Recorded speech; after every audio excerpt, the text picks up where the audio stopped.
სამი ტიპის საუზმე, რომელიც არ უნდა ჭამოარასდროს, თუ არ გინდა რომ წონა გაგექცეს.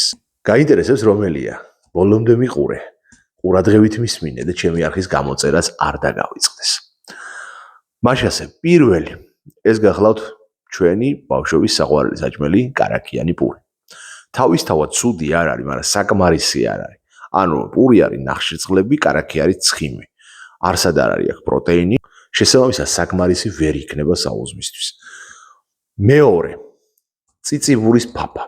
წიწივურა თავისთავად ძალიან მაგარი საკვებია, სუპერფუდია, მაგრამ ცხიმს არ შეიცავს.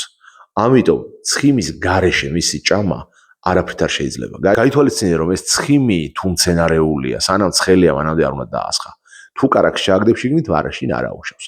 და მესამე, პანკეიკები, ეგრეთ წოდებული მაჭკატები ქართულად, ანუ როგორც ვეძახოდეთ ხოლმე ოლადები, ანუ ბლინებსაც ვეძახოდეთ ხოლმე ასეთი სახელწოდებით იცნობთ.